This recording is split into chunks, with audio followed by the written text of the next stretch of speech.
نحمده ونصلي ونسلم على سيدنا ومولانا محمد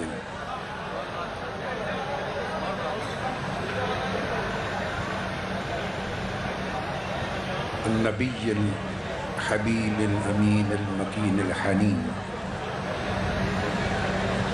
وعلى آله الطيبين الطاهرين وصحبه الكرام المتقين المخلصين وجميع أولياء أمته والصالحين والعلماء العاملين وعلينا معهم أجمعين. أما بعد فأعوذ بالله من الشيطان الرجيم. بسم الله الرحمن الرحيم.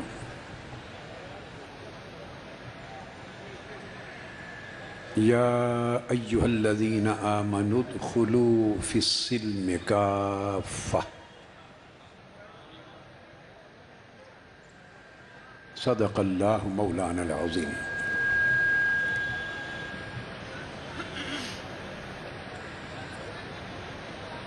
اے ایمان والو، تم سارے کے سارے ظاہر و باطن میں امن اور سلامتی کی زندگی میں داخل ہو جاؤ۔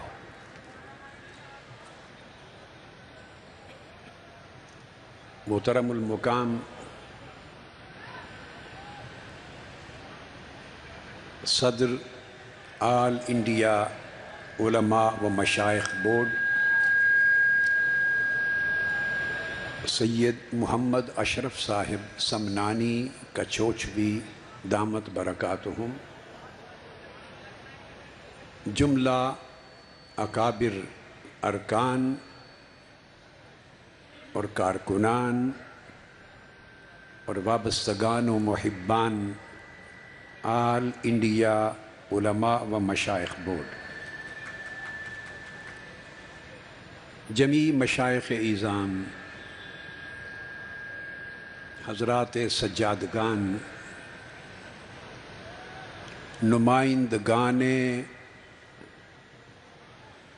صوفیاء کرام، وارثان اہل خانقاہ، اہل علم و فکر،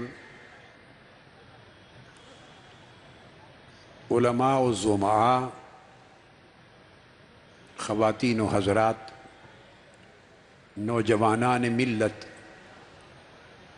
اور سرزمین ہند سے آئے ہوئے ہزارہا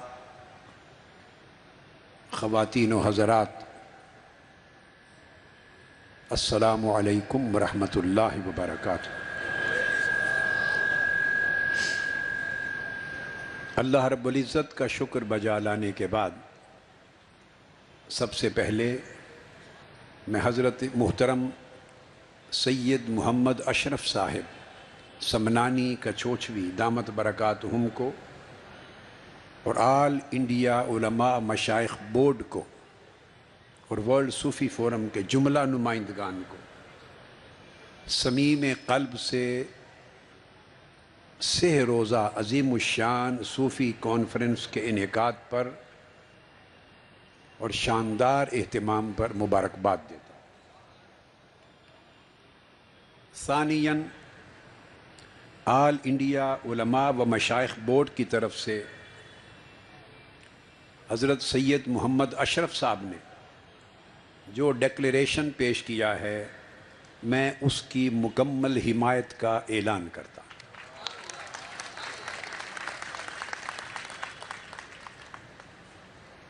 اور آل انڈیا علماء و مشائخ بورڈ کے ساتھ ساتھ پورے اہل ہندوستان کو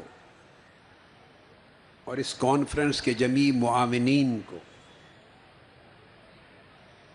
اور منتظمین کو اور گنگا جمنی تہذیب کے تمام ساکنان کو مبارکباد دیتا ہوں جو سرزمین ہند پر گنگا جمنی تہذیب کے نام سے ایک پیسفل کو ایگزسٹنس کی تاریخ رکھتے ہیں، پرامن بقائے باہمی کی ایک پوری تاریخ ہے،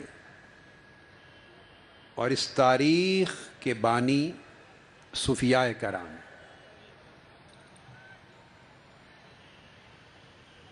گنگا جمنی تہذیب کے بانی وہ صوفیاء اور اولیاء ہیں جنہوں نے سرزمین ہند پہ قدم رکھا، یا جنہوں نے سرزمین ہند سے جنم لیا، اور جنہوں نے پہلے زمانوں میں مذاہب کے درمیان جاری جنگوں کا خاتمہ کر کے اس دھرتی کے بسنے والوں کو باہمی محبت، برداشت، رواداری اور بقائے باہمی کا درس دیا، اور ایک ایسی تہذیب تشکیل دی جس تہذیب میں تمام مذاہب کے پیروکار امن اور شانتی کے ساتھ ایک دوسرے کے ساتھ مل جل کر رہنے لگے۔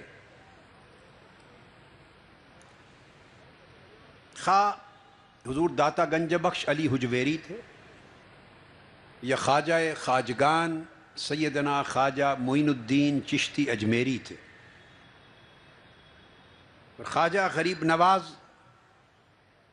کے خلفاء میں خواہ حضرت خواجہ قطب الدین بختیار کاکی تھے، یہ حضرت بابا فرید الدین مسعود گنج شکر، خواہ حضرت خواجہ نظام الدین اولیاء تھے، یہ حضرت غوث بہاؤالدین زکریا ملتانی، خواہ نصیر الدین محمود چراغ تھے، خواہ سید محمد گیسو دراز تھے، خواہ شیخ نظام الدین شیرازی تھے، یا شیخ شرف الدین احمد منیری تھے، خواہ سید برہان الدین قطب عالم بخاری تھے، یا خواہ حضرت میر سید اشرف جہانگیر سمنانی تھے، حضرت شیخ ابو الفتح جونپوری تھے، یا شیخ عبداللہ شتاری تھے،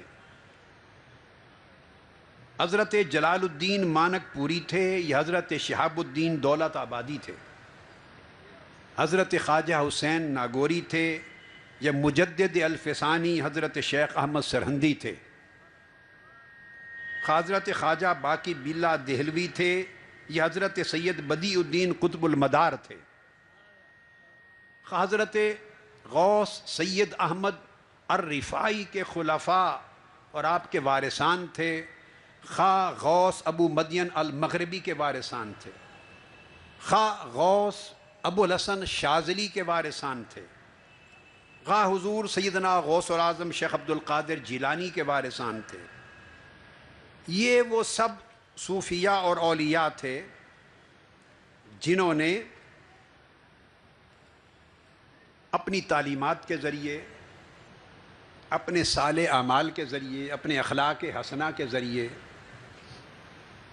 ایک محبت پھیلائی جس نے امن کو جنم دیا، شانتی کو جنم دیا، بھائی چارے کو جنم دیا، اور یہ سرزمین دنیا کی واحد سرزمین ہے جس میں اس قدر مذاہب کے ماننے والے رہ رہے ہیں۔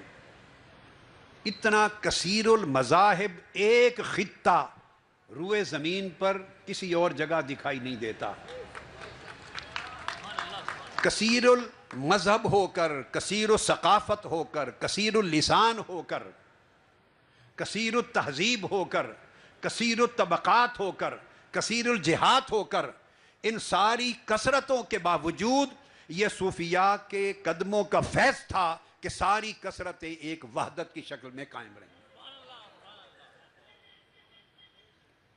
مبارکباد کے مستحق ہیں علماء مشائخ بورڈ کے حضرات جنہوں نے اس پیغام کو پھر سے، بھولے ہوئے پیغام کو زندہ کرنے، تازہ کرنے، یاد دلانے اور پھیلانے کے لیے عزم مصمم کیا، اور اس جد و جہد کا آج کی کانفرنس سے آغاز کیا۔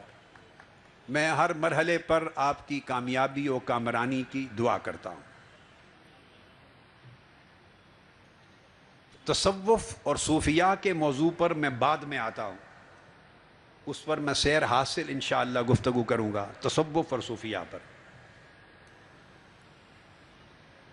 اس گفتگو کا مقدمہ جس پس منظر میں یہ کانفرنس ہو رہی ہے، یہ تحریک چل رہی ہے، وہ صوفیاء کی تعلیمات اور ادھر دہشت گردی کی ظلمات۔ موجودہ دہشت گردی کے اسباب پہ اگر آپ غور کریں تو پچھلی 2 صدیوں سے عالمی سیاسی مقاصد کے لیے 2 صدیوں قبل انتہا پسندی کے فکر کو پولیٹیکلی سپورٹ کیا گیا، جو 20ویں صدی عیسوی پچھلی صدی کے اوائل تک بھرپور طریقے سے جاری رہا۔ ورلڈ وار فرسٹ ہوئی، ورلڈ وار سیکنڈ ہوئی، مگر اب تک عالمی پالیسی کا رخ اسی سمت ہے۔ بعض ممالک پچھلے 50-60 سالوں سے اسلام کے نام پر، عالم اسلام کے بعض ممالک، بعض مسلم ممالک، میں کیٹیگوریکلی کہہ رہا ہوں، پچھلے 50-60 برسوں سے اسلام کے نام پر مذہبی تنگ نظری کو فروغ دے رہے ہیں، فرقہ واریت کی اشاعت کر رہے ہیں، اور انتہا پسندی پر اربوں کھربوں ڈالرز خرچ کیا جا رہا ہے۔ دہشت گردی کہاں سے جنم لیتی ہے؟ تنگ نظری سے جنم لیتی ہے۔ تنگ نظری انتہا پسندی پیدا کرتی ہے۔ انتہا پسندی کی آسان شناخت یہ ہے کہ یہ تکفیری نظریے کو اور تکفیری رویے کو جنم دیتی ہے۔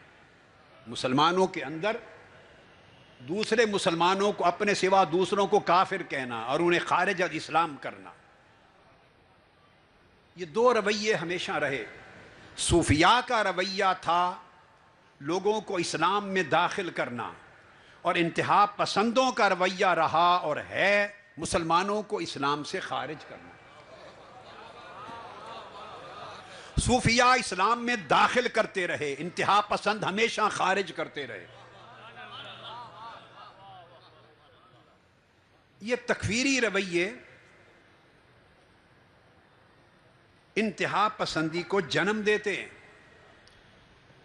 اور میں یہ واضح کر دوں کہ تکفیری رویے آج کی پیداوار نہیں ہیں حضرت، یہ 1300 سال سے ہیں۔ اعتدال کا رویہ بھی 1300 سال 1400-1500 سال سے ہے، جو رسول پاک صلی اللہ علیہ وآلہ وسلم نے عطا کیا۔ اعتدال کا رویہ بھی تھا، محبت کا رویہ بھی تھا، وسعت کا رویہ بھی تھا، برداشت کا رویہ بھی تھا، علم و تحقیق کا رویہ بھی تھا، مگر ساتھ تکفیری رویہ بھی تھا، تفسیقی رویہ بھی تھا، تدلیلی رویہ بھی تھا، ساتھ ہی ساتھ تھا۔ اسی تکفیری رویے نے امام اعظم ابو حنیفہ کو رضی اللہ تعالیٰ عنہ کو جیل تک پہنچایا اور جنازہ وہاں سے اٹھوایا۔ اسی تکفیری رویے کے نتیجے میں امام مالک رحمۃ اللہ تعالیٰ علیہ کو 25 برس تک گھر میں بند کر دیا گیا۔ وہ نماز جمعہ اور مسجد نبوی میں باجماعت نماز پڑھنے کے لیے 25 برس نہیں نکل سکے۔ امام مالک آج جن کے نام کو دنیا پوجتی ہے اور جن کے نام پر مذہب چلتے ہیں، ان کے زمانوں میں تکفیریوں نے کیا کیا تھا، انتہا پسندوں نے کیا کیا تھا۔ اسی تکفیری اور انتہا پسندی کے رویے نے امام شافعی کے خلاف عراق اور پھر مصر میں مہمات چلائیں۔ اسی تکفیری رویے نے امام احمد بن حنبل کو کوڑے لگوائے اور ان کو جیل میں ڈالا۔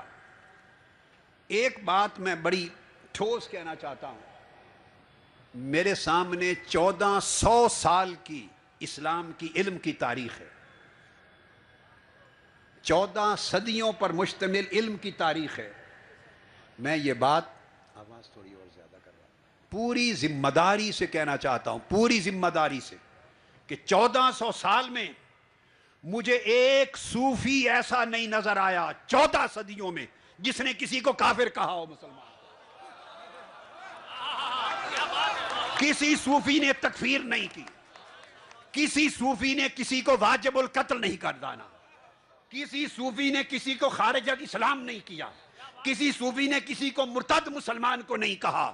ہاں یہ فتوے لگتے رہے، یہ فتوے مولوی لگاتے رہے صوفیاء کے خلاف، اور ایسا ملا ہر دور میں تھا.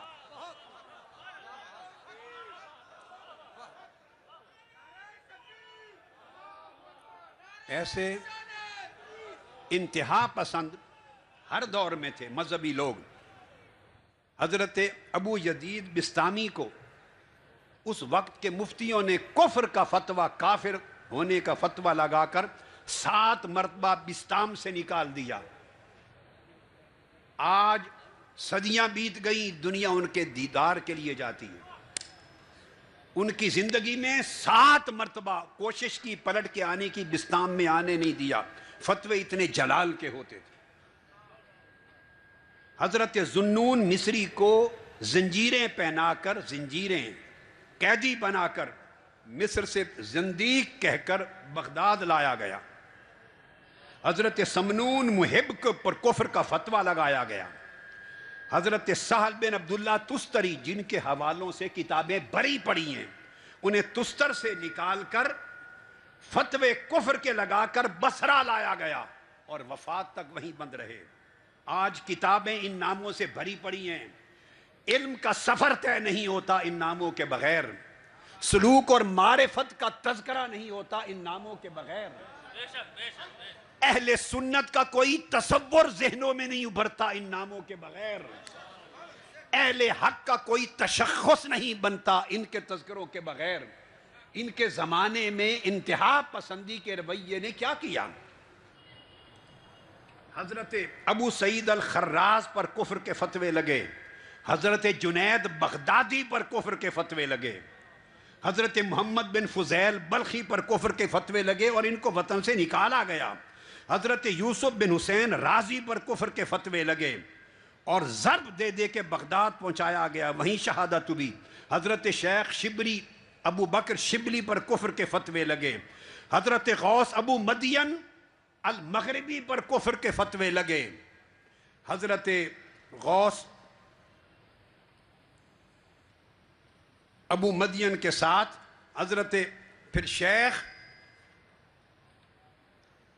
ابو الحسن الشاذلی پر کفر کے فتوے لگے اور ان کو نکال دیا گیا اپنی سرزمین سے. اپنی سرزمین سے مصر پہنچے، وہاں پتھر برسائے گئے. پلٹ کر اپنے وطن آئے، ادھر پتھر برسائے گئے. سمندر میں زندگی بیت گئی، اس میں حزب البحر ان پر اتری. جو آج اولیاء جن کا وظیفہ پڑھتے ہیں حزب البحر کا، نہ تلمسان میں رہنے کی جگہ ان اولیاء کو، نہ مصر میں رہنے کی جگہ. حضرت تاج الدین سبکی پر کفر کے فتوے لگے اور اس سے بڑھ کر امام غزالی پر کفر کے فتوے لگے. تاریخ گواہ ہے، حکم دے دیا گیا ان کی کتاب احیاء علوم کو جلا دیا جائے. شہر کے چوراہوں میں رکھ کر احیاء علوم کو جلا دیا. آج کوئی عالم اور صوفی احیاء العلوم کے بغیر سفر طے نہیں کر سکتا علم کا. کسی کو یہودی کہا جاتا، کسی کو نصرانی کہا جاتا، کسی کو مجوسی کہا جاتا. حضرت غوث شیخ احمد رفاعی پر زند کا کفر کا فتویٰ لگا اور آخری حضرت شیخ اکبر محی الدین ابن العربی پر کفر کا فتویٰ لگا. یہی جلال الدین رومی کا حال. الغرض ایک تاریخ بھری پڑی ہے. یہ سارے صوفیاء تھے، اولیاء تھے، جن کی خانقاہوں سے انسانیت نے فیض لیا، جنہوں نے لوگوں کے سینوں میں سنت محمدی کے چراغ روشن کیے، لوگوں کو بدعتوں اور فسق و فجور کی ظلمتوں سے نکالا اور انسانیت کو آقا علیہ السلام کی سیرت طیبہ کا نور عطا کیا. آج ان کے دروازوں پر جا کر لوگ فیض کی خیرات مانگتے ہیں، مگر انتہا پسند تکفیری رویے ان میں سے کسی کو اپنے زمانے میں آزاد نہیں چھوڑتے رہے، معاف نہیں کرتے رہے. یہ تکفیری رویے ہیں جو ہمارے اندر عدم برداشت پیدا کرتے ہیں. ہمارے اندر انتہا پسندی پیدا کرتے ہیں، مل جل کے بیٹھنے کی اجازت نہیں دیتے، ایک دوسرے کی بات سنتے نہیں، سناتے نہیں، سمجھتے نہیں، سمجھاتے نہیں، صرف فتویٰ بازی کرتے ہیں۔ اس آگ کو بجھانے کا عمل صرف صوفیاء کرام نے کیا تھا، اور آج بھی صوفیاء کی تعلیم کو زندہ کریں گے ہر مقام پر تو تکفیریت بھی اور انتہا پسندی اس کا خاتمہ ہوگا۔ پھر یہ نظریاتی بنیادیں ہیں انتہا پسندی، اور اسی سے دہشت گردی جنم لیتی ہے۔ آج کے دہشت گرد آئیسس ہوں یا القاعدہ، کسی بھی نام سے ہوں، یہ اس وقت کے بدترین خوارج ہیں، بدترین خوارج ہیں۔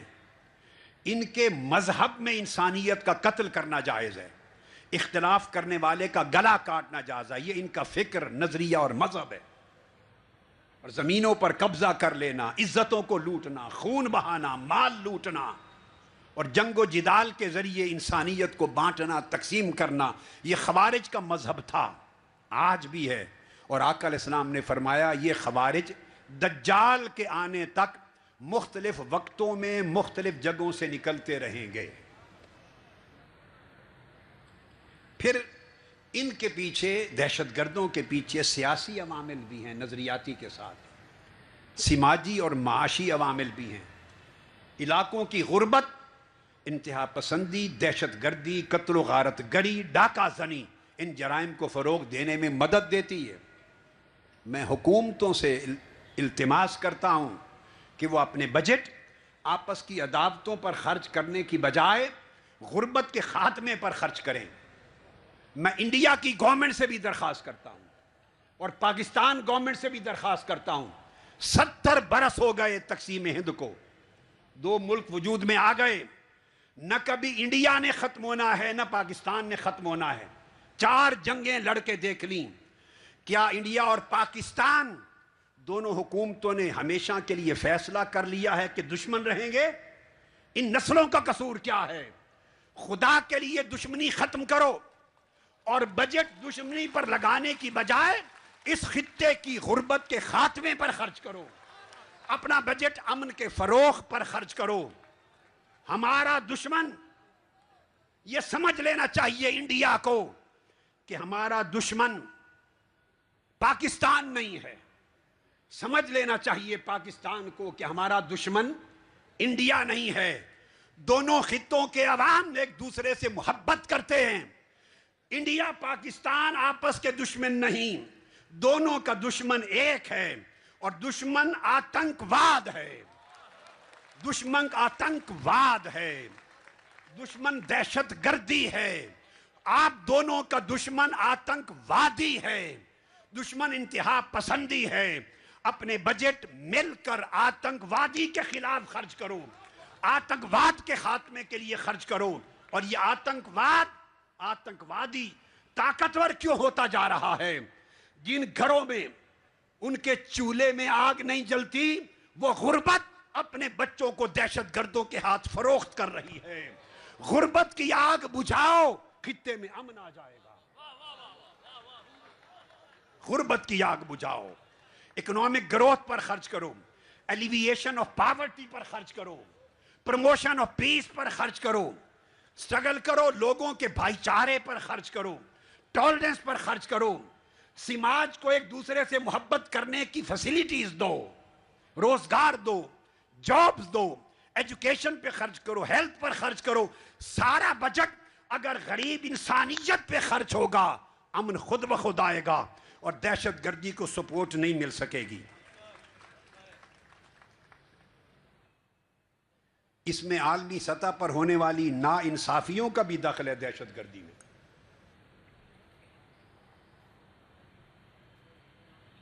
عالمی سطح کی ناانصافیاں بھی ختم ہوں، اور عالمی سطح پر عدل اور انصاف کا نظام ہونا چاہیے۔ وہ ناانصافی ہر علاقے اور خطے میں جوانوں کو دہشت گردوں کی طرف دھکیلتی۔ بعض ممالک کے اندر جو علاقائی کشیدگی ہے، جیسے ہمارے اس خطے میں ہے، پاکستان اور انڈیا کے مابین، یہ کشیدگیاں، سیاسی دشمنیاں بھی ڈائریکٹلی یا انڈائریکٹلی دہشت گردی کو فروغ دینے کا باعث بنتی ہیں۔ بعض اوقات ملک ایک دوسرے کے خلاف پریشر ٹیکٹکس استعمال کرتے ہیں، دہشت گردوں کو وجود میں لایا جاتا ہے، دہشت گردوں کو استعمال کیا جاتا ہے، اور استعمال کر کے پھر دہشت گردوں کو ٹیشو پیپر کی طرح پھینک دیا جاتا ہے، پھر نئی نام کی تنظیم بن جاتی ہے، پھر ایک اور تنظیم بن جاتی ہے۔ القاعدہ گئی، اب آئیسس بنی، آئیسس بھی نہیں رہنے والی، جائے گی، دیکھنا کوئی اور نام بعد میں آئے گا۔ یہ اس وقت تک فتنہ اور شر کا سلسلہ چلتا رہے گا جب تک انسانی معاشروں میں عدم اعتماد اور بد امنی اور نفرتیں اور عداوتیں اور دشمنیاں برقرار رہیں گی۔ آؤ نفرتوں اور عداوتوں کی آگ بجھا دو اور امن اور محبت کو عالمی منشور بنا دو، دہشت گردی کا خاتمہ ہو جائے گا۔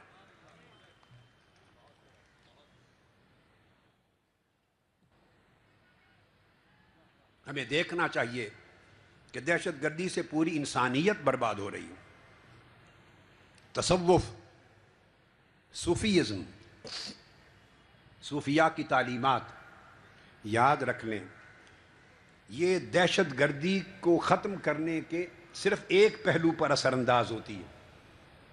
دہشت گردی کے پیچھے جو ایک پہلو ہے نا نظریاتی، وہ پہلو ختم ہوگا صوفیاء کی تعلیمات عام ہوں گی تو۔ اگر عام ہوں گی، صوفیاء کی تعلیمات کو سپورٹ کیا جائے گا، اسٹرینگتھن کیا جائے گا۔ آپ نے بہت سے ازم کو سپورٹ کر کے دنیا کی طاقتوں نے دیکھ لیا، اب صوفی ازم کو سپورٹ کرو۔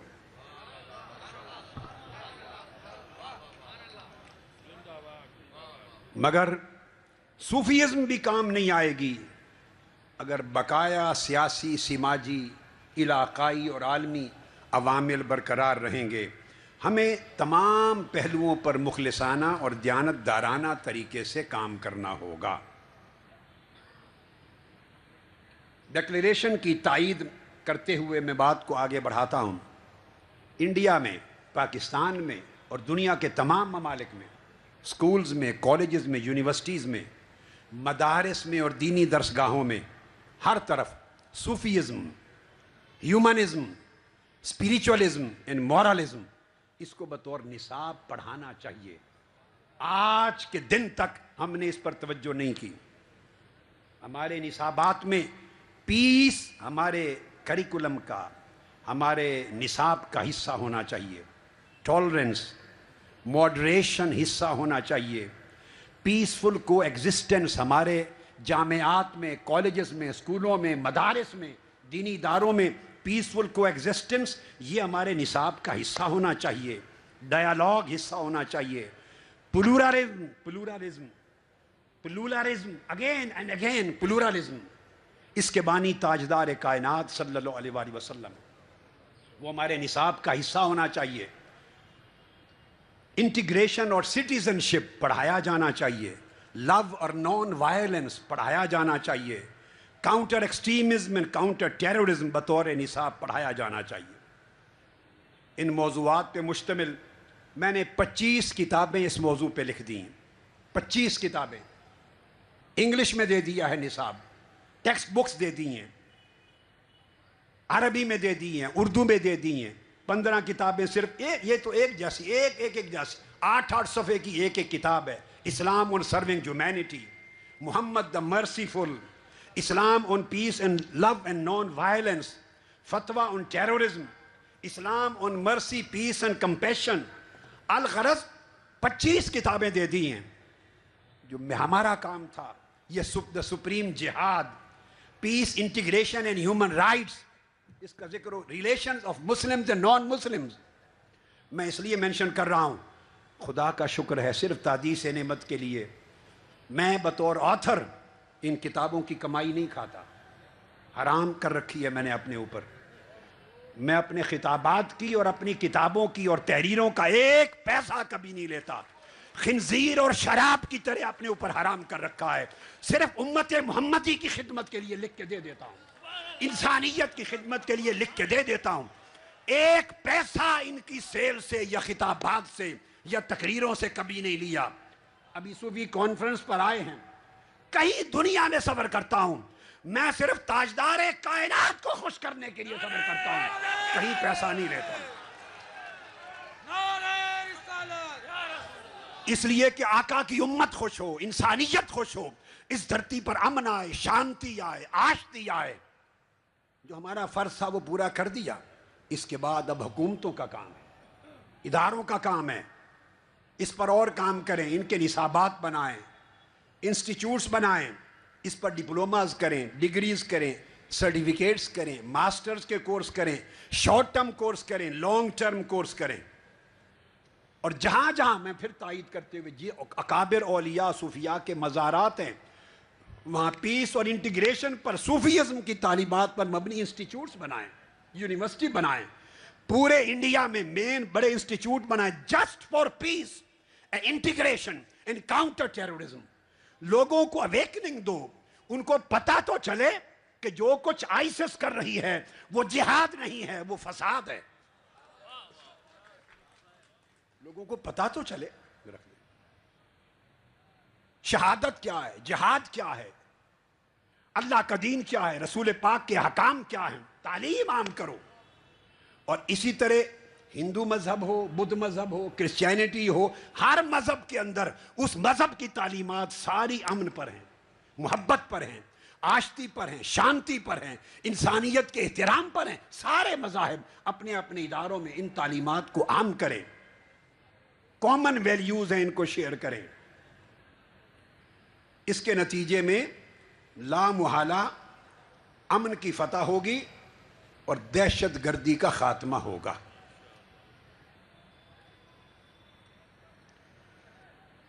یہاں پر اب میں تصوف اور صوفیاء کی طرف آنا چاہ رہا ہوں۔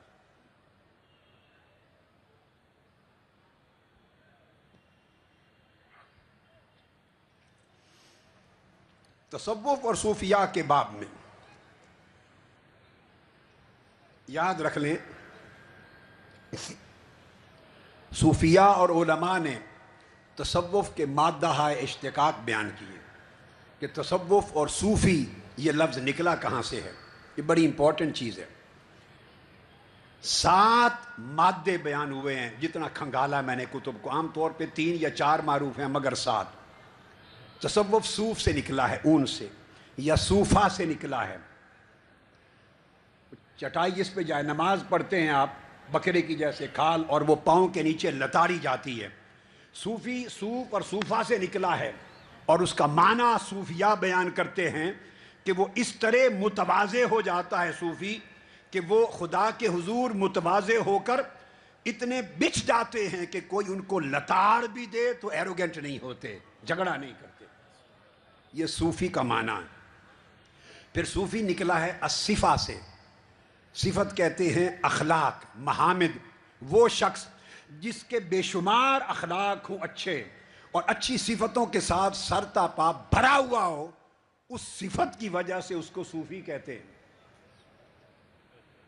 جس کے اخلاقی صفتیں بہت ہوں۔ پھر صوفی نکلا ہے صفا سے، اور صفا کا معنی جس کا دل کدورتوں سے، رنجشوں سے اور غلاظتوں سے پاک ہو جائے، اور جس کا نفس حسد اور حقد اور لالچ سے پاک ہو جائے، جس کا من پاک ہو جائے، اس کو صفا کے باعث صوفی کہتے ہیں۔ پھر صوفی نکلا ہے صفہ سے، جو آقا علیہ السلام کے درویش صحابہ تھے، جو ان کے طرز کی زندگی بسر کرے، وہ صوفی کہلاتے ہیں۔ پھر صوفی نکلا ہے الصف سے، صف قطار، جن کے دل اللہ کے سامنے پہلی قطار میں ہوں، پہلی قطار میں دو بدو خدا کے حضور رہے، ہر وقت سوتے بھی جاگتے بھی، اور ان کے دل کبھی خدا کی حاضری سے غافل نہ ہوں، انہیں صف اول کے باعث صوفی کہتے ہیں، وہ صوفی ہوتے ہیں۔ اور پھر صوفی نکلا ہے صاف سے، صوافی، اس کا مطلب ہے جن کے دل اللہ کی محبت کے لیے چن لیے جائیں، منتخب ہو جائیں، جو خالص ہو جائیں اللہ کے لیے، اور اللہ کے غیر کو اپنے دل میں جگہ نہ دیں، اس کو صوفی کہتے ہیں۔ جب آپ نے یہ لفظ صوفی کے معنی سن لیے، معانی، اہل علم کے لیے یہ بات توجہ طلب ہے کہ صوفی اور تصوف کو سمجھنا ایک طریقہ ہے لغوی اشتقاق سے، یہ طریقہ ہے لفظی استحقاق کا۔ یہ ہو گیا، اس کا مختصر ذکر کر گیا، مگر اس سے زیادہ طریقہ صوفی اور تصوف کیسے بنا؟ دوسرا طریقہ ہے معنوی تشبہ کا اور صفاتی تتبع کا، لغوی اشتقاق اور لفظی استحقاق نہیں، صفات ایک جیسی ہونا، حضور کی اصحاب صفا کی، سلف صالحین کی، آقا علیہ السلام کی، انبیاء کی صفات میں ایک جیسا ہونا اور اس میں تتبع، اس میں پیروی کرنا، اس کی وجہ سے صوفی اور تصوف کے الفاظ وجود میں آئے۔ اب یہ بات توجہ طلب ہے، صوفیاء کا نام اس وجہ سے بنا کہ شروع میں انہوں نے اونی لباس پہنا، صوف کا لباس پہنا۔ صوف کا لباس کھردرا ہوتا تھا، تواضع کا لباس تھا، انکساری کا لباس تھا۔ اور یہ کیوں پہنا؟ کہ انبیاء کا لباس تھا۔ امام حسن بصری حدیث پاک میں ہے 70 انبیاء کو کعبۃ اللہ کے طواف کے لیے آتا دیکھا، آقا علیہ السلام نے فرمایا، اور وہ سارے صوفی لباس پہنے ہوئے تھے، 70 انبیاء۔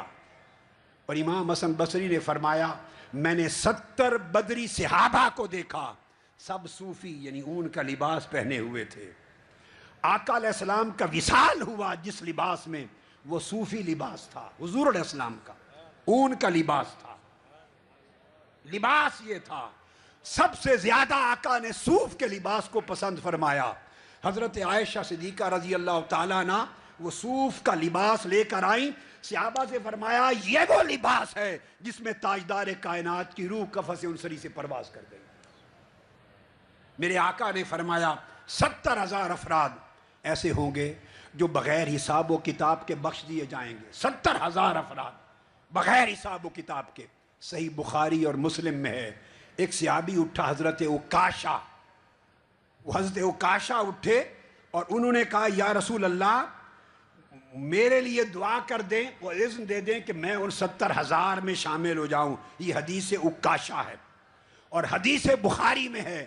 آپ نے فرمایا تم انہی میں ہو۔ جب یہ فرمایا اس نے اونی لباس، صوف کا لباس پہن رکھا تھا، صحیح بخاری میں ہے۔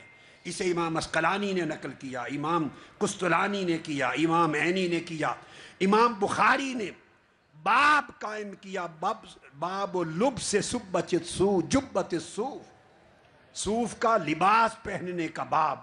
امام مسلم نے یہ باب قائم کیے، امام مسلم نے۔ سیدنا موسیٰ علیہ السلام جب طور پر خدا کے ہاں چلہ کشی کے لیے گئے، آپ صوفی لباس میں ملبوس تھے۔ موسیٰ علیہ السلام صوف کا لباس، اونی لباس میں، جبہ بھی صوفی تھا، ٹوپی بھی صوفی تھی اور آپ کی دستار بھی صوف کی تھی۔ حضرت عیسیٰ صوف کا لباس پہنا کرتے تھے، بدری صحابہ اون کا لباس پہنتے تھے۔ اس لباس کو اور اسی طرح اس کو سنن ابی داؤد نے باب فی لبس صوف، صوفی لباس پہننے پر باب ہے ابو داؤد کا۔ جامع ترمذی کا باب ما جاء فی لبس صوف، صوفی لباس پہننے پر امام ترمذی کا باب، ابن ماجہ کا باب لبس صوف۔ الغرض حدیث کی کل کتابیں بتاتی ہیں کہ سب سے زیادہ محبوب و مرغوب لباس انبیاء کا، صحابہ کا اور اس سے پہلے اور فقراء کا وہ صوف کا لباس تھا۔ چونکہ اس لباس سے محبت تھی سو جو یہ لباس زہد اور تقوی کے لیے پہننے لگے، لباس صوف کے باعث ان کا نام صوفی ہوا۔ تو صوفی کا مطلب یہ ہے وہ شخص جو کھردرا لباس پہنے اور تواضع اختیار کرے اور انبیاء کے طریق پہ چلے، مصطفیٰ کے طریق پہ چلے، اہل صفا کے طریق پہ چلے، جو ان کے مشرب و طریق پہ چلے، ظاہر میں بھی باطن میں بھی، اس کو صوفی کہتے ہیں۔ اس کے بعد آگے پھر ارشاد فرمایا،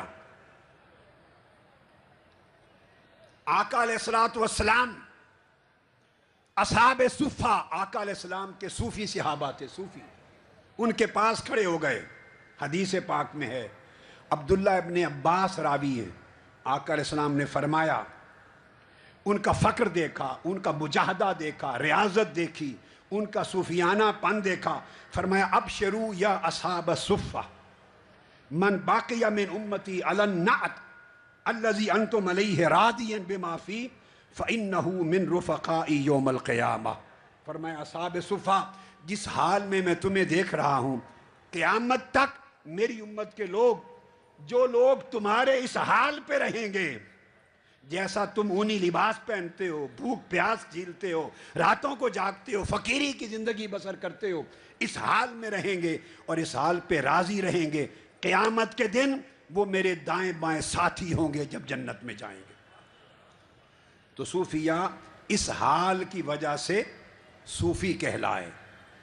پھر ایک خاص لفظ ہے، اس کی اصل میں نے قرآن مجید میں پائی، صوفی اور تصوف کی لفظ کی اصل قرآن مجید میں پائی۔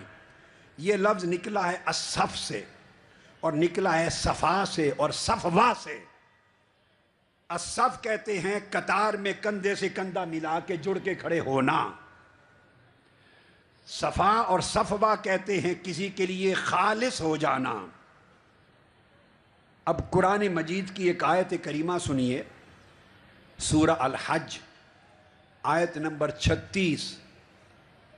ارشاد فرمایا، جب آپ مینا میں جاتے ہیں اور قربانی دیتے ہیں بڑے جانوروں کی، تو قرآن مجید میں فرمایا وَالْبُدْنَ جَعَلْنَاهَا لَكُم مِّن شَعَائِرِ اللَّهِ لَكُم فِيهَا خَيْرٌ فَاذْكُرُوا اسْمَ اللَّهِ عَلَيْهَا صَوَافَّ۔ یہ قرآن کی اصل دے رہا ہوں پوری دنیا کو۔ وہ لوگ جو کم علمی کے باعث، مطالعہ نہ کرنے کے باعث، کتب میں ڈوبنے کے نہ باعث، وہ سمجھتے ہیں کہ تصوف دین میں نہیں ہے یا صوفیاء کا طرز اسلام میں نہیں ہے، وہ توجہ کریں، تصوف کا یہ جو پورا کا پورا اور صوفی کا مشرب اور اس کا اسوہ، یہ سب قرآن سے نکلا ہے، یہ سب سنت رسول سے نکلا ہے، سنت انبیاء سے نکلا ہے، سنت اصحاب صفا سے نکلا ہے۔ قرآن نے کہا جب تم قربانی کے بڑے جانوروں کو لے چلو اللہ کے حضور پیش کرنے کے لیے، تو انہیں اکٹھا کندھے سے کندھے جوڑ کر ایک صف میں کھڑا کر دو، صوافہ، جو جڑ کے ایک صف میں کھڑے ہو جائیں اللہ کے حضور پیش ہونے کے لیے، چونکہ ذبح ہو رہے ہیں اللہ کے حضور، نذر ہو رہے ہیں، جو نذر ہونے سے پہلے اللہ کے حضور ایک صف میں کھڑے ہو جائیں، اس کو قرآن نے کہا صوافہ۔ اور لغت میں یہ بات سننے والی ہے، پھر یہی جو لفظ ہے لغت میں قرآن نے کہا صوافہ، اور حضرت ابو موسیٰ اشعری نے اور امام حسن بصری نے اور حضرت مجاہد نے اور زید بن اسلم نے اس قرآن کے لفظ کو دوسری قرات میں پڑھا، صوافہ کو صوافیہ پڑھا، صوافیہ۔ یہ صاف صوافہ اور صوافیہ سے، اور بعض تابعین نے صوافین پڑھا، اس سے صوفی اور صوفیاء نکلے ہیں کہ صوفیاء وہ لوگ ہیں جو اپنی زندگی خدا کے حضور نذر کر دیتے ہیں اور ان کے دل ایک صف میں جڑ کر مولا کے رخ اور چہرے کے سامنے کھڑے رہتے ہیں، راتوں کو ان کے جسم مصلے میں سامنے کھڑے رہتے ہیں اور دل ان کے خدا کے حضور پہلی صف میں کھڑے رہتے ہیں، دن ہو یا رات، تھکن ہو یا راحت، کاروبار ہو یا ریاضت و مجاہدہ، ان کے دلوں پر کبھی غفلت نہیں آتی، وہ توجہ میں رہتے ہیں، ہمہ جہت رہتے ہیں، خدا کے حضور خود کو دل کے ساتھ پیش رکھتے ہیں۔ جنہیں یہ حضوری مل جائے اور صف اول کی حاضری نصیب ہو جائے، ایسا دل رکھنے والوں کو صوفی، صوافہ اور صوافیہ سے صوفی اور ایسی طرز زندگی کو تصوف کہتے ہیں۔ اور پھر اس کو امام قرطبی نے بیان کیا، امام قرطبی نے، اور امام جلال الدین سیوطی نے بیان کیا۔ وہ فرماتے ہیں کہ یہ سارے الفاظ اس کی اصل دونوں قراتوں پر پڑھا گیا ہے، اور پھر اس کا لغت کا معنی ہے، لغت میں یہ جو صوافہ اور صافیہ ہے، اس کا ایک معنی سن لیں، یہ ہے جب آپ کی جنگ ہوتی ہے اور مال غنیمت آتا ہے، مال غنیمت، تو مال غنیمت تقسیم کرنے سے پہلے کچھ حصہ بادشاہ اپنے لیے چن لیتا ہے، باقی فوجیوں اور سپاہیوں میں تقسیم کرنے سے پہلے بادشاہ کا بھی حصہ ہوتا ہے نا، لیتا اپنا حصہ ہے، دوسروں کا حصہ نہیں مارتا، اپنا حصہ، مگر وہ پہلے لیتا ہے۔ جو حصہ مال غنیمت کا بادشاہ اپنے لیے چن لے اس کو الصفی کہتے ہیں. وہ صفا سے الصفی کہتے ہیں. جو حصہ غنیمت کا بادشاہ اپنے لیے چن لے وہ الصفی ہے، اور جو حصہ دلوں کا کائنات کا بادشاہ اپنے لیے چن لے اس کو صوفی کہتے ہیں.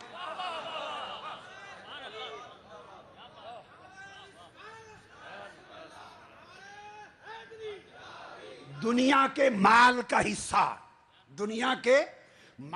حصہ اگر بادشاہ اپنے لیے خالص کر لے، چن لے، تو وہ ہے الصفی.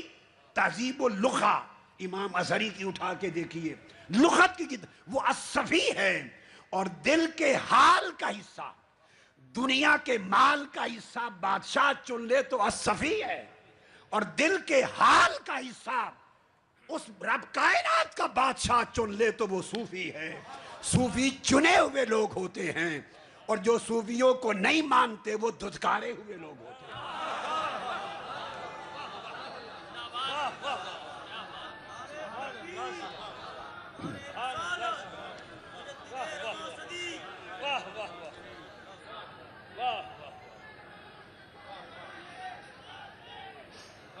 جنہیں خدا چن لے وہ صوفی کہلاتے ہیں، وہ خواجہ معین الدین اجمیری ہو جاتے ہیں. جنہیں خدا چن لے وہ محبوب الہی ہو جاتے ہیں. جنہیں خدا چن لے وہ غوث العظم ہو جاتے ہیں. جنہیں خدا چن لے وہ شہاب الدین سہروردی ہو جاتے ہیں. جنہیں خدا چن لے وہ شیخ احمد رفاعی ابو الحسن شاذلی ہو جاتے ہیں. جن کا حال سن لیں، جن کا جو حال رب چن لے وہ صوفی کہلاتا ہے، اور جو مال بادشاہ چن لے وہ الصفی کہلاتا ہے. یہ بات چننے اور رد ہو جانے کی ہے. جو چنے جاتے ہیں صوفی ہو جاتے ہیں، اور جو رد کر دیے جاتے ہیں وہ صوفیوں کے منکر کہلاتے ہیں. اب یہ جو تصور میں نے بیان کیا، اب اس کی تائید حدیث پاک سے لاتے ہیں. حدیث پاک سے پہلے قرآن کی سند دے دی، اب مصنف ابن ابی شیبہ کی حدیث ہے، جلد 7 صفحہ 367.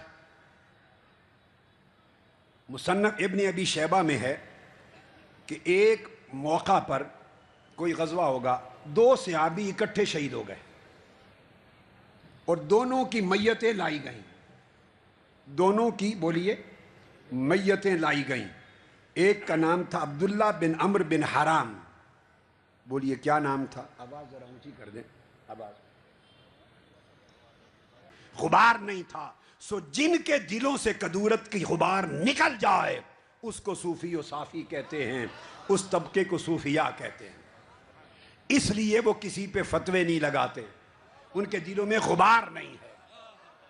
چونکہ ان کے دلوں میں غبار نہیں ہے، اس لیے سنیے، چونکہ ان کے دلوں میں غبار نہیں ہے اس لیے انہیں فتووں کا بخار نہیں ہے.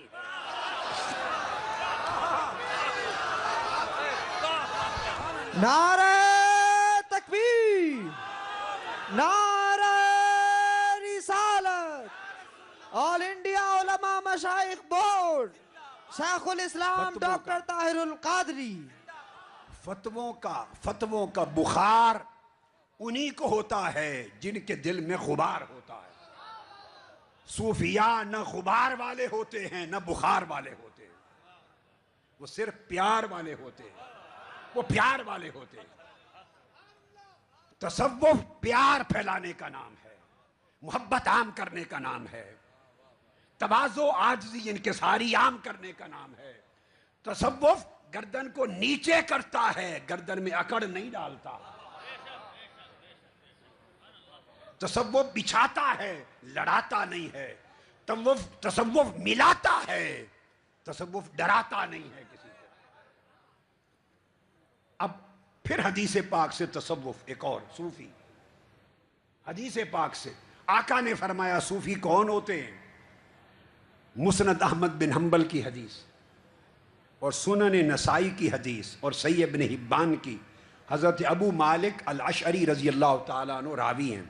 حدیث میرے آقا نے فرمایا یا ایھا الناس اسمعوا واعقلوا واعلموا، لوگو سنو میری بات اور سمجھ لو اور جان لو، ان للہ عبادا لیسوا بانبیاء ولا شہداء ویقبضهم الانبیاء والشہداء علی مجالسہم بقرب من اللہ۔ آقا نے فرمایا میری امت میں کچھ اللہ کے بندے ایسے بھی ہوں گے جو نہ تو نبی ہوں گے، سنیے، نہ نبی ہوں گے نہ شہید ہوں گے، مگر اللہ پاک انہیں اپنی مجلس اور قرب میں اس طرح جما کے بٹھائے گا اپنے پاس، قیامت کے دن عرش کے ارد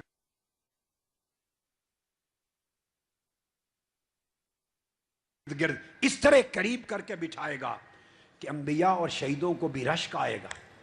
وہ پوچھیں گے مولا یہ نہ تو نبی ہیں نہ شہید ہیں، ان جگہوں پر تو نے ہمیں بٹھایا ہے، یہ نبی بھی نہیں شہید بھی نہیں، انہیں یہ مقام قرب کا کیسے عطا کیا؟ جب آقا نے یہ بات سنی ایک صحابی کھڑا ہو گیا اور کھڑا ہو کے کہنے لگا یا رسول اللہ، ایسے لوگ ہوں گے جو نبی بھی نہ ہوں اور شہید بھی نہ ہوں اور خدا کے قرب اور حضور میں اس طرح بٹھائے جائیں؟ عرض کیا آقا بتائیں وہ لوگ کون ہوں گے؟ اس کا جواب دیا حضور علیہ الصلوۃ والسلام نے، فقال رسول اللہ صلی اللہ علیہ وآلہ وسلم قال ہم ناس من افناء الناس ونوازع القبائل لم تصل بینہم ارحام متقاربۃ۔ یہ وہ لوگ ہوں گے میری امت میں مختلف علاقوں کے، مختلف ملکوں کے، مختلف قبیلوں کے، مختلف معاشروں کے، ان کے درمیان کوئی خونی رشتہ نہیں ہوگا، مگر ہوگا کیا؟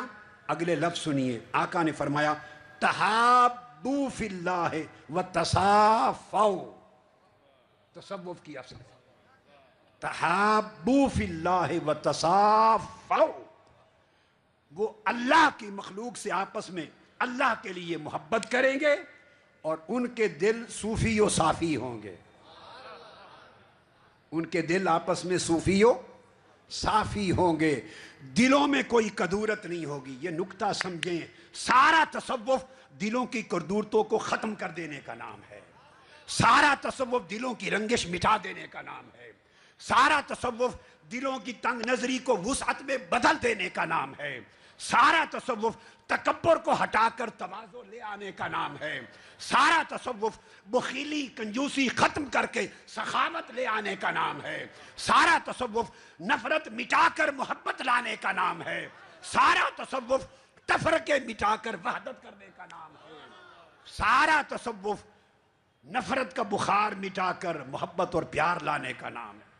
فرمایا یہ آپس میں ان کے دل صافی ہوں گے، صفا ہوگی ان کے دلوں میں، اللہ انہیں نور کے ممبروں پر بٹھائے گا، اور پھر آگے یہ فرما کر فرمایا سن لو میرے صحابہ، یہ وہ لوگ ہیں جب لوگ ڈر رہے ہوں گے انہیں ڈر نہیں ہوگا، جب لوگ غم زدہ ہوں گے انہیں غم نہیں ہوگا، وَإِنَّهُمْ أَلَا إِنَّهُمْ اولیاء الذین لا خوف علیہم ولا هم یحزنون، یہی صوفیاء ہوں گے، یہی اولیاء ہوں گے،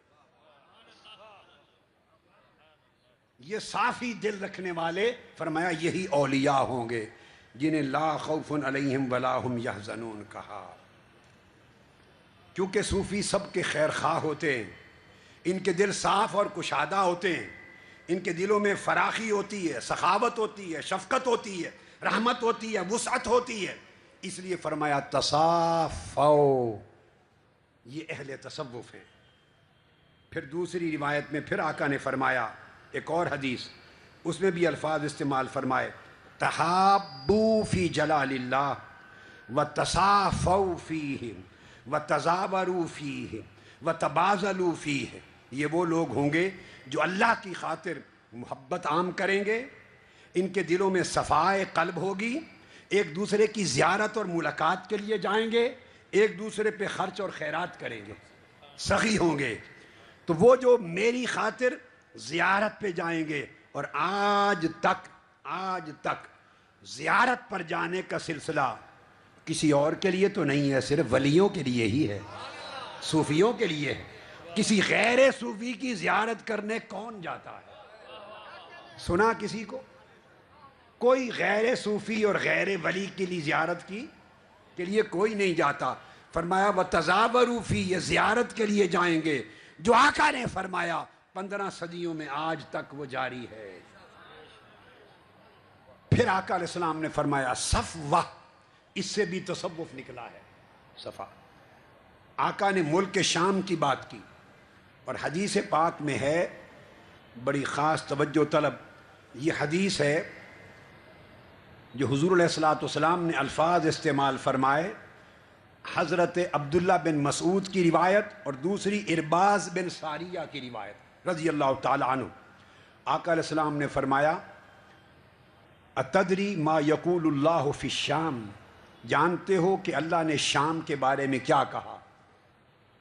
پھر آقا نے خود جواب دیا یا شام انت صفوتی من بلادی، یا شام انت صفوتی من بلادی، تو میرے شہروں میں سے میرا منتخب شہر ہے۔ اس کو صافی شہر کہا، صوفی شہر کہا، صفوتی من بلادی۔ ارباز بن ساریہ روایت کرتے ہیں کہ آقا علیہ السلام نے فرمایا اللہ کا ارشاد ہے انی اختار لک الشام فإنہ خیرۃ المسلمین وصفوۃ اللہ من بلادہ یجتبی الیہا صفوتہ من خلقہ۔ یہ طبرانی میں روایت ہے، بزار میں روایت ہے سند حسن کے ساتھ۔ صفوہ کا لفظ شہروں میں سے صفوہ شام اور بندوں میں سے صفوہ صوفیہ، وہ اس ملک میں مکین ہوں گے، فرمایا اسی ملک سے 40 ابدال ہوں گے۔ یہ صوفی کی اور تصوف کی ایک صورت بیان کر دی آقا علیہ السلام نے۔ اب آنا چاہتا ہوں کہ تصوف اور صوفی کے حوالے سے تصوف کا سارا سفر صوفی سفر کرتا ہے، صوفی جامد نہیں رہتا، اور تصوف سفر کرنے کا نام ہے، مرحلہ در مرحلہ۔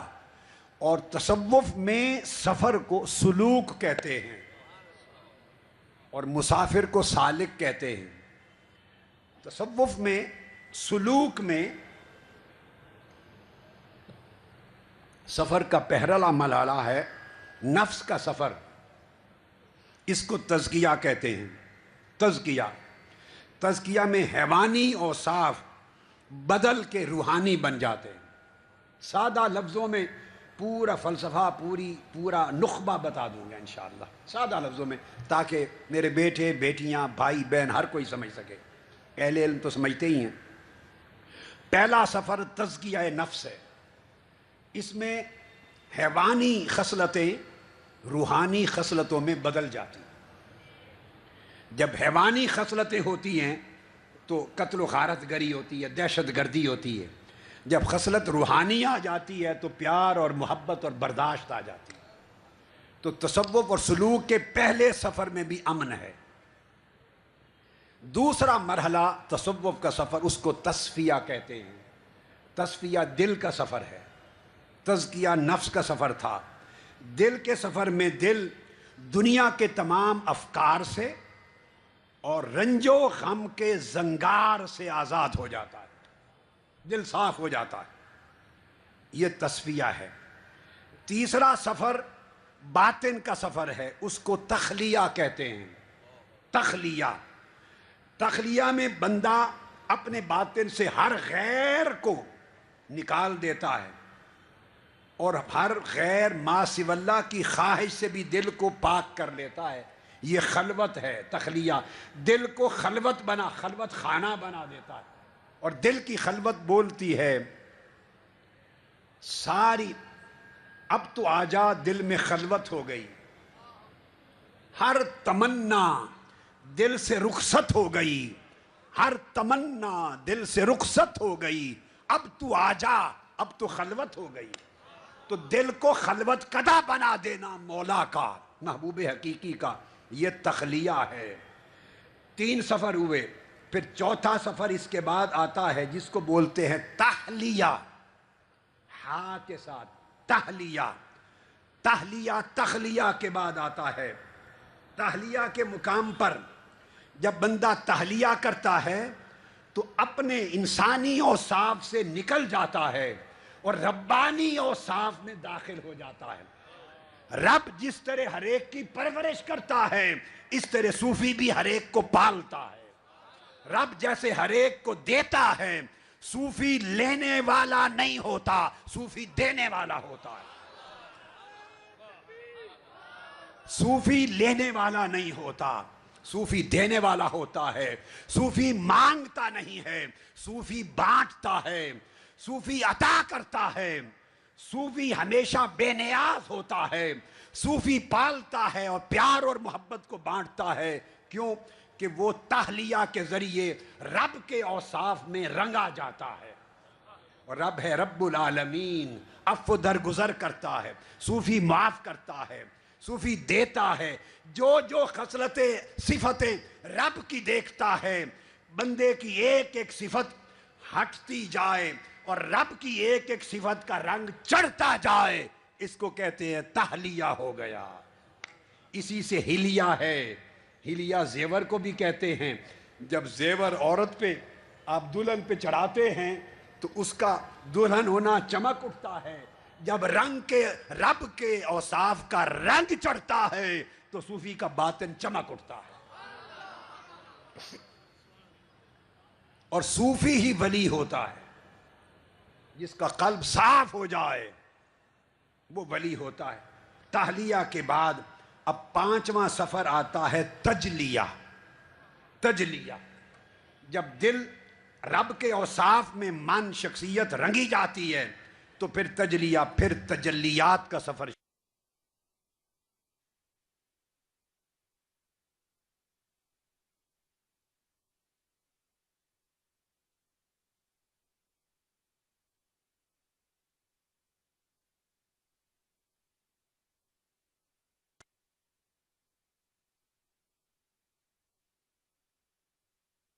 یہ مقام عروج ہے، جب صوفی عروج پر جاتا ہے، آخری اوپر جاتا ہے۔ التدنی میں اللہ کی قربت خاصہ نصیب ہو جاتی ہے۔ اس مقام پر اس صوفی کو، ولی کو قاب قوسین او ادنا کا فیض ملتا ہے۔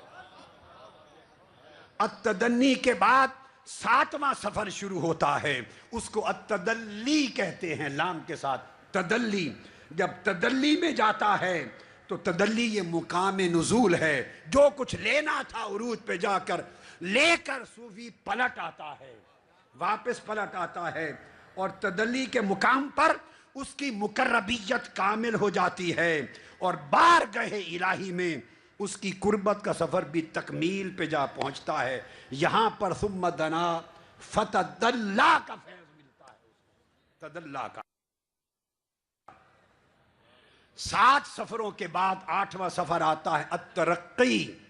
ترقی، ترقی میں پھر اس کا ہر لمحہ حال بدلتا رہتا ہے، مقام بدلتا رہتا ہے۔ پھر وہ ایک جگہ پہ نہیں رہتا، وہ قرب الہی میں، عشق الہی میں، محبت الہی میں، طاعت الہی میں، معرفت الہی میں، وہ ہر لمحہ اس کا مقام اور حال بدلتا، ترقی پذیر رہتا ہے۔ پھر اس کو کوئی تھام نہیں سکتا۔ ہر لمحہ اس کا جو تنقل احوال ہے، بدلتا رہنا، اس کی وجہ سے اس کے عالم کو ترقی کہتے ہیں۔ اب وہ ترقی پر جا رہا ہے۔ پھر 8واں مقام آتا ہے سفر کا، اس کو کہتے ہیں التلقی۔ تلقی 7، 8، 9ویں سفر پہ التلقی میں اس مقام پہ صوفی پہنچتا ہے کہ براہ راست رب سے سنتا ہے، رب سے لیتا ہے، اس کی عطا لیتا ہے، اس کے مواہب لیتا ہے، اس سے کشف لیتا ہے، اس کے انعامات لیتا ہے، اس کی زبان سے حق بولتا ہے، اس کے دل سے حق نکلتا ہے، وہ تلقی اخذ کرتا ہے، ڈائریکٹ ریسیو کرتا ہے۔ اس مقام پر پہنچ کر آخری سفر کرتا ہے التولی۔ تولی، تولی کے سفر میں وہ بندہ رب سے سب کچھ وصول کر کے اپنے آپ میں پلٹ آتا ہے، رب اس کا متولی ہو جاتا ہے، رب اس کے ہاتھ بن جاتا ہے جس سے پکڑتا ہے، رب اس کی زبان بن جاتا ہے جس سے وہ بولتا ہے۔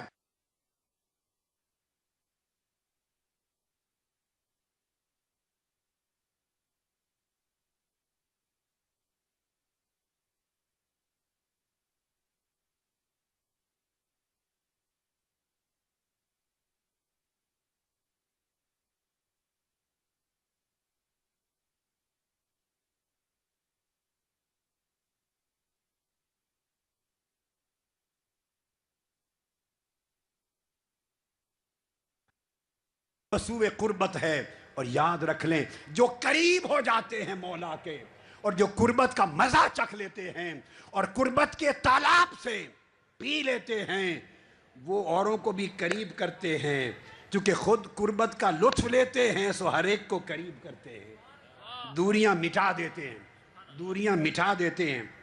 اس لیے اور یہ سارے سفر میں 3 ٹول استعمال ہوتے ہیں، 3 ٹولز، 3 ہتھیار، 3 وسائط استعمال ہوتے ہیں سارے سفر میں۔ ایک وسیلہ شریعت کا، اور شریعت نام ہے زندگی میں اعتدال کا، اعتدال کا۔ دوسرا وسیلہ طریقت کا، اور طریقت نام ہے اپنے نفس سے انفصال کا، نفس سے جدا ہو جانے کا۔ تیسرا ذریعہ ہے حقیقت، اور حقیقت نام ہے محبوب سے اتصال کا، محبوب سے جڑ جانا۔ تو جو لوگ جڑ جاتے ہیں وہ ساروں کو جوڑے رکھتے ہیں، جو خود جڑ جاتے ہیں وہ اللہ کی مخلوق کو جوڑے رکھتے ہیں۔ وہ سادہ لفظوں میں سمجھے، شریعت راہ حق پر عمل پیرا ہونے کا نام ہے، طریقت خود سے جدا ہو جانے کا نام ہے، حقیقت واصل خدا ہو جانے کا نام ہے۔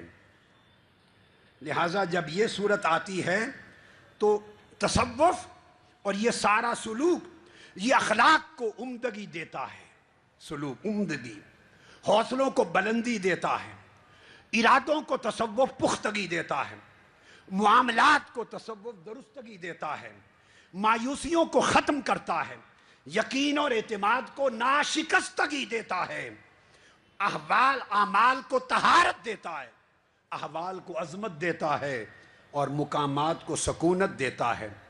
تصوف جس میں بس جائے اس کے زندگی کا حال بدل جاتا ہے، اس کا بقال بولنے کا رنگ ڈھنگ بدل جاتا ہے، اس کے برتاؤ کے طریقے بدل جاتے ہیں۔ صوفی کی بولی کیا ہوتی ہے؟ عام لوگوں کی بولیوں سے کتنی مختلف ہوتی ہے؟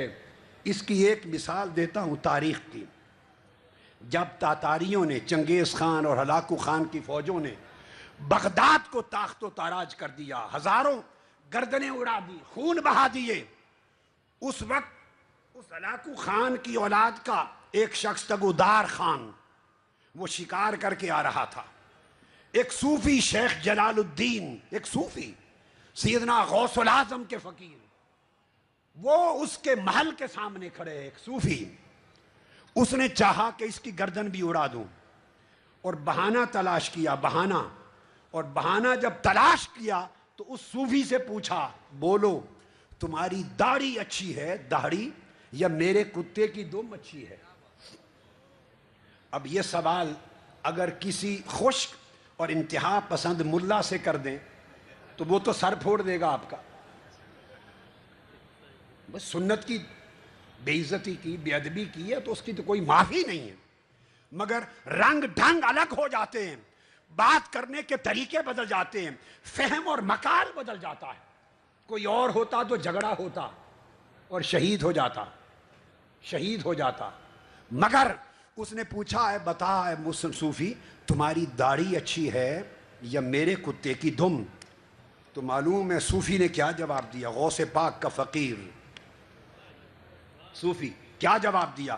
اس نے کہا، ہاں بھائی، اگر میں اپنے مالک کو راضی کرنے منانے میں کامیاب ہو گیا، اگر مالک کو خوش کر لیا میں نے، تو پھر میری داڑھی اچھی، اور اگر اپنے مولا کو خوش نہ کر سکا تو تیرے کتے کی دم ہی اچھی، کہ تیرے لیے شکار تو کرتا ہے نا، اور تجھے تو خوش رکھتا ہے۔ بس یہ جملہ کہنے کی دیر تھی، تگودار خان کا دل شکار ہو گیا اور کایا پلٹ گئی۔ صوفی جب بات کرتا ہے وہ دلوں کی کایا پلٹ دیتا ہے، اس لیے کہ وہ متغیر حالات کو سختی سے نہیں، نگاہ سے اور محبت اور پیار کی زبان سے احوال بدلتا ہے۔ یہ تصوف ہے۔ اب اسی کی ایک مثال دیتا ہوں، اسی کی مثال کہ صوفی، پھر میں نے عرض کیا کہ اس حال کے ساتھ جو صوفی کا حال ہے، صوفی کا، وہ یوں ہوتا ہے کہ حضرت شیخ معروف کرخی رضی اللہ تعالی عنہ، صوفی کس طرح حال بدلتا ہے، صوفی کی روش کیا ہے، صوفی کا طریقہ اور شعار کیا ہے، پتہ چلے کہ صوفی ہوتا کون ہے۔ پھر انکار کرنے والا بھلے انکار کرے، آپ سمجھ لیں کہ صوفی کون ہے۔ یہ امام ابو عبد الرحمن السلمی، صوفیاء کے امام، امام قشیری کے شیخ، حضور داتا گنج بخش علی حجویری کے داتا شیخ، صوفیاء کے امام، اپنی کتاب الفتوہ میں لکھتے ہیں صوفیاء کی روش زندگی۔ صوفی اس طرح لوگوں سے ڈیل کرتا ہے، لوگوں کے ساتھ اس کا بیہیویئر صوفی کا ایسا ہوتا ہے۔ فرماتے ہیں ابو بکر الحربی نے روایت کیا کہ ہم حضرت شیخ معروف کرخی رضی اللہ تعالیٰ عنہ کے ساتھ تھے اور دریائے دجلہ کے کنارے بیٹھے تھے۔ اچانک وہاں سے کچھ نوجوان گزرے، وہ گا بجا رہے تھے، گانا بجانا کر رہے تھے، شراب پی رہے تھے، ناچ کود کر رہے تھے، رقص و سرود کی محفل سجائے تھے۔ آپ کے مرید حضرت معروف کرخی رضی اللہ تعالیٰ عنہ کے مریدوں کو غصہ آ گیا۔ وہ تو صوفی نہیں تھے نا، صوفی تو وہ تھے حضرت معروف کرخی۔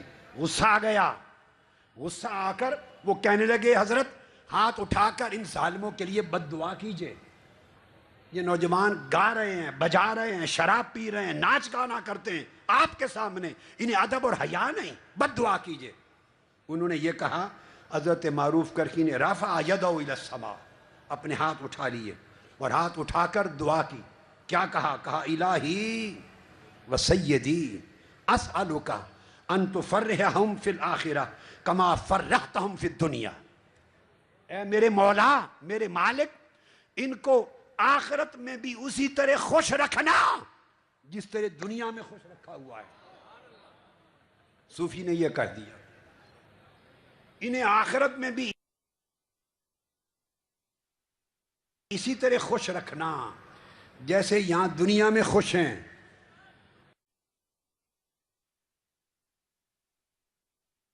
وہ مریدوں کے دل بیٹھ گئے، انہوں نے عرض کیا حضور ہم نے بد دعا کے لیے درخواست کی تھی کہ ان کا خاتمہ ہو جائے، برباد ہو جائے، بد دعا، آپ نے دعا دے دی۔ مسکرا پڑے، فرمایا میں نے کہا آخرت میں بھی خوش رکھنا جیسے دنیا میں، تو آخرت میں اگر اس نے قبول کر لی تو اگر آخرت میں خوش رکھنے کا فیصلہ کر لیا تو انہیں توبہ کی توفیق دے گا، تو خوشی ہوگی آخرت کی، توبہ ہو جائے گی۔ صوفی ہر ایک کی توبہ کی فکر کرتا ہے، صوفی ہر ایک کی بخشش کی فکر کرتا ہے، صوفی ہر ایک کی مغفرت کی فکر کرتا ہے۔ صوفی فنا کرنے کی بات نہیں کرتا، صوفی بقا دینے کی بات کرتا ہے۔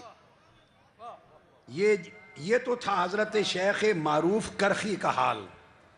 اور پھر صوفی کا طرز عمل یہ ہے کہ علامہ ابن الجوزی بیان کرتے ہیں، ابن الجوزی کا حوالہ دے رہا ہوں، سلوۃ الاحزان میں، پہلا کتاب الفتوہ سے تھا۔ فرماتے ہیں کہ حضرت امام سفیان ثوری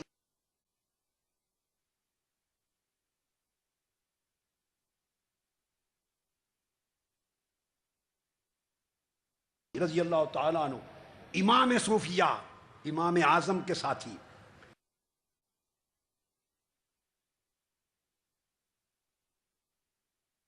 ان کے زمانہ کے، وہ ایک دریائے دجلہ میں گئے نہانے کے لیے۔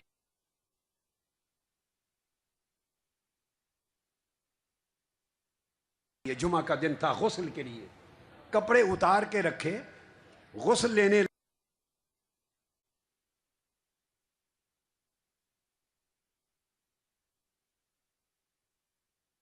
لگے، اچانک ایک چور آیا تو آپ کے کپڑے لے اڑا، لے کے بھاگ گیا۔ جب آپ غسل کے بعد نکلے تو کپڑے غائب تھے، پریشانی میں بیٹھے ہی تھے کہ چور کپڑے لے کے واپس آ گیا۔ اس نے آپ کو کپڑے دیے اور کہا کہ میرا دایاں ہاتھ جس سے کپڑے چرائے تھے وہ فالج زدہ ہو گیا، اس کا دایاں ہاتھ مفلوج ہو گیا تھا۔ کپڑے دے دیے واپس۔ جب آپ نے کپڑے لے لیے اس نے کچھ نہیں کہا، دیکھا تمہارے ہاتھ کو کیا ہے، کہتے فالج ہو گیا ہے۔ خدا جانے کب کا فالج تھا۔ آپ نے کپڑے لے کے ہاتھ اٹھائے، عرض کیا میرے مولا جس طرح تو نے میرے کپڑے واپس فرما دیے ہیں اس طرح اس چور کے ہاتھ کی صحت بھی واپس عطا کر، اس کو بازو عطا کر دے۔ یہ فکر اس کی چوری کو نہیں دیکھتے، اس کی پریشانی کو دیکھتے ہیں۔ اس کو صحت واپس عطا کر دے۔ یہ وہ انداز ہے جس انداز کے ذریعے صوفیاء مخلوق خدا کو ایڈریس کرتے ہیں، مخلوق خدا کو ڈیل کرتے ہیں۔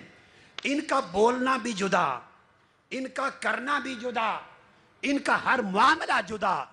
اب میں اختتام کی سب سے اہم حصے پہ آ رہا ہوں، سب سے اہم حصے پر۔ صوفیاء کا فہم و ادراک بھی جدا ہوتا ہے۔ وہ حقائق اور واقعات سے الگ معنی اخذ کرتے ہیں، ایسے معنی اخذ کرتے ہیں جو دوسرے لوگوں کی سمجھ میں نہیں آتے۔ صفائے قلب اور تطہیر باطن کے بعد ان کے اذہان بدل جاتے ہیں، صوفیاء کے افہام بدل جاتے ہیں، ان کے قلوب و افکار بدل جاتے ہیں، ان کی ہمت اور توجہات بدل جاتی ہیں، اور ہر شے میں وہ ذات حق کو دیکھتے ہیں، ہر شے میں ذات حق کو دیکھتے ہیں، اللہ کی بارگاہ سے جڑے رہتے ہیں، ان کی توجہ رب کی طرف مرکوز رہتی ہے۔ اس وجہ سے وہ صرف رب کو تلاش کرتے ہیں اور ہر شے میں اسی رب کو پاتے ہیں۔ اس وجہ سے وہ ہمیشہ امن اور شانتی میں رہتے ہیں۔ اور یہ توجہ طلب بات ہے، آپ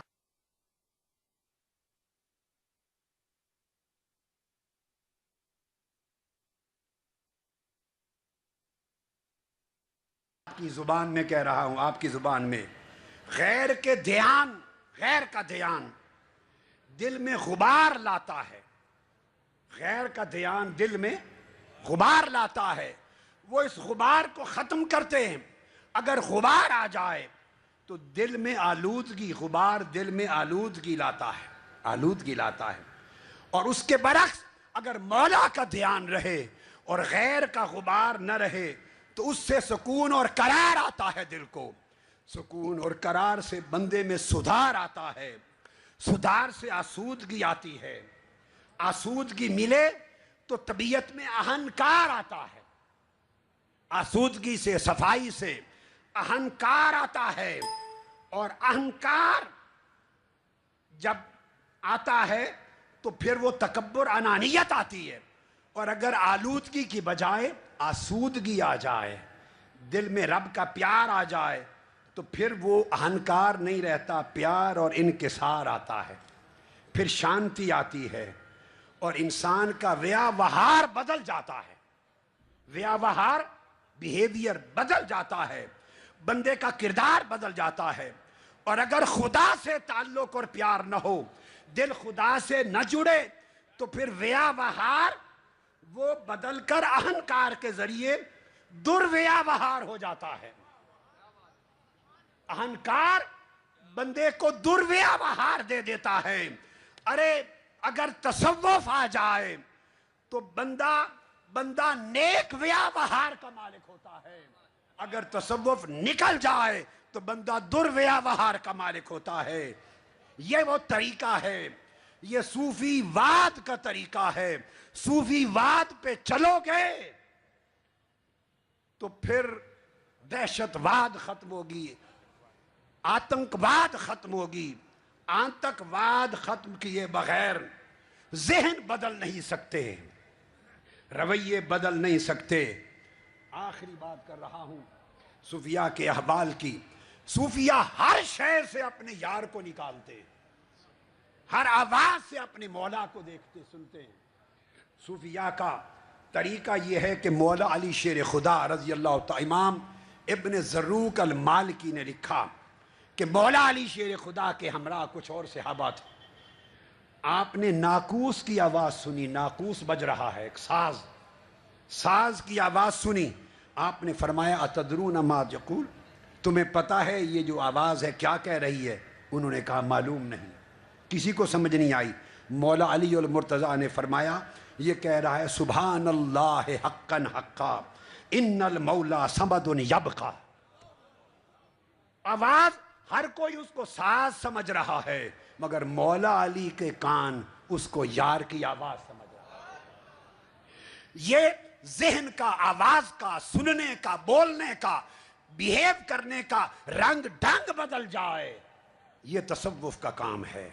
حضرت شبلی، ابو بکر شبلی گزرے اور آپ ایک چشمے کے پاس سے گزرے، وہاں سقا، پانی پلانے والا ساقی پانی پلا رہا تھا، ایک بھیڑ تھی، اور اس نے آواز دی کہ سارے پی چکے، سارے پی چکے، اب کوئی نہیں بچا صرف ایک کے، ما بقی الا واحد، اب صرف ایک بچا ہے۔